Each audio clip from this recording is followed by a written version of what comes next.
ಈಗ ಇಡೀ ಕರ್ನಾಟಕ ಮುಂದೆ ನೋಡಿರ್ತಿರೋಂಗೆ ನಮ್ಮ ಕಾಂಗ್ರೆಸ್ ಪಕ್ಷದ ವರಿಷ್ಠರಾದಂಥ ಶ್ರೀ ಮಲ್ಲಿಕಾರ್ಜುನ್ ಖರ್ಗೆರವರು, ಸೋನಿಯಾ ಗಾಂಧಿರವರು ಮತ್ತು ರಾಹುಲ್ ಗಾಂಧಿರವರು ಸನ್ಮಾನ್ಯ ಶ್ರೀ ಡಿ ಕೆ ಶಿವಕುಮಾರ್ ಅವರನ್ನ CLP ನಾಯಕರಾಗಿ ಘೋಷಣೆ ಮಾಡಿದ್ದಾರೆ ಮತ್ತು ಅವರು ಚುನಾಯಿತರು ಕೂಡ ಆಗಿದ್ದು ಸಂಭಾವಿತ ಮುಖ್ಯಮಂತ್ರಿಗಳಾಗಿ ನಾಳಿದ್ದು ಪ್ರಮಾಣ ವಚನ ಕೂಡ ಸ್ವೀಕರಿಸಲಿದ್ದಾರೆ. ಈ ಒಂದು ಶುಭ ಸಂದರ್ಭದಲ್ಲಿ ಸಮಸ್ತ ಕರ್ನಾಟಕದ ನಾಗರಿಕರ ಪರವಾಗಿ ನಾನು ಕಾಂಗ್ರೆಸ್ ಪಕ್ಷದ ವರಿಷ್ಠರಿಗೆ ನನ್ನ ಅಭಿನಂದನೆಗಳು ಮತ್ತು ಹೃತ್ಪೂರ್ವಕವಾದಂಥ ಧನ್ಯವಾದಗಳನ್ನ ಕೂಡ ತಿಳಿಸೋಕ್ಕೆ ಬಯಸ್ತೀನಿ. ಸನ್ಮಾನ್ಯ ಡಿ ಕೆ ಶಿವಕುಮಾರ್ ಅವರು ಭಾಳ ಒಂದು ಸಣ್ಣ ವಯಸ್ಸಿನಿಂದ ಅಂತಂದರೆ ಯೂತ್ ಕಾಂಗ್ರೆಸ್ನಿಂದ NSUIಯಿಂದ ಬಂದಂಥವರು. ಪಕ್ಷದ ಒಂದು ಬುನಾದಿ ಯೂತ್ ಕಾಂಗ್ರೆಸ್ ಮತ್ತು NSUI. ನಮ್ಮ ತಂದೆಯವರು ಕೂಡ ಅವರೆಲ್ಲ ಒಟ್ಟಿಗೆ ಯೂತ್ ಕಾಂಗ್ರೆಸ್ಸಿಂದ ಬಂದಂಥವರು, ಸನ್ಮಾನ್ಯ ಶ್ರೀನಿವಾಸ್ ಪ್ರಸಾದ್ರವರು ಅಧ್ಯಕ್ಷರಾಗಿದ್ದಂಥ ಒಂದು ಸಂದರ್ಭದಲ್ಲಿ. ಹಾಗಾಗಿ ಇವತ್ತು ಒಬ್ಬರು ಬುನಾದಿಯಿಂದ ಬಂದು ಇವತ್ತು ಮುಖ್ಯಮಂತ್ರಿವರೆಗೂ ಇವತ್ತು ಅವರು ಏರಿದ್ದಾರೆ ಅಂತಂದರೆ ಅವರ ಕಠಿಣ ಶ್ರಮ ಮತ್ತು ಭಾಳಷ್ಟು ತ್ಯಾಗ ಬಲಿದಾನಗಳು. ಹೋದ ಚುನಾವಣೆಯಲ್ಲೂ ಕೂಡ ನಾವೆಲ್ಲ ನೋಡಿದ್ದೀವಿ.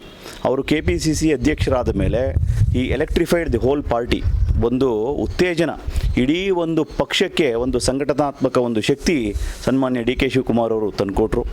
ಅವರ ಒಂದು ಏನು ಹೈಕಮಾಂಡ್ ಜೊತೆಗೆ ಮತ್ತು ಸನ್ಮಾನ್ಯ ಸಿದ್ದರಾಮಯ್ಯನವ್ರ ಜೊತೆಗೆ ಏನೊಂದು ಒಪ್ಪಂದ ಇತ್ತು, ಆ ಒಪ್ಪಂದದ ಪ್ರಕಾರವಾಗಿ ಇವತ್ತು ಅವರು ಮುಖ್ಯಮಂತ್ರಿ ಆಗಿ ನಿಗದಿತಗೊಂಡಿದ್ದಾರೆ. ಭಾಳ ಸಂತೋಷ.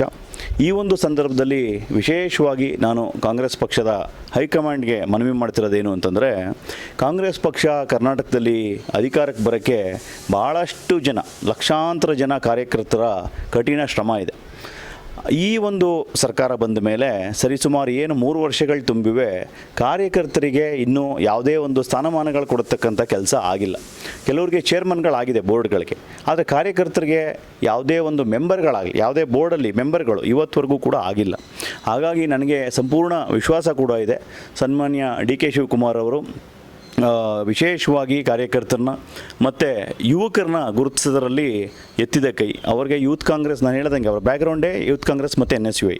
ಆ ಬ್ಯಾಕ್ಗ್ರೌಂಡಿಂದ ಬಂದಿರೋದ್ರಿಂದ ಅವರು ಕೂಡಲೇ ಕಾರ್ಯಕರ್ತರನ್ನ, ವಿಶೇಷವಾಗಿ ಯುವಕರನ್ನ ಗುರುತಿಸಿ ಅವ್ರಿಗೆ ಸೂಕ್ತವಾದಂಥ ನಿಗದಿತ ಏನು ನಿಗಮ ಮಂಡಳಿಗಳಿದ್ದಾವೆ ಅದರಲ್ಲಿ ಒಂದು ಅವಕಾಶ ಒದಗಿಸ್ಕೊಡ್ಬೇಕು ಅನ್ನತಕ್ಕಂಥ ಆಗ್ರಹ ನಾನು ಕೂಡ ಮಾಡ್ತಾಯಿದ್ದೀನಿ. ಸಮಸ್ತ ಕಾಂಗ್ರೆಸ್ ಕಾರ್ಯಕರ್ತರಿಗೂ ಕೂಡ ಒಳ್ಳೆಯದಾಗಲಿ ಅಂತ ಈ ಸಂದರ್ಭದಲ್ಲಿ ಹಾರೈಸ್ತಾ ಇದ್ದೀನಿ.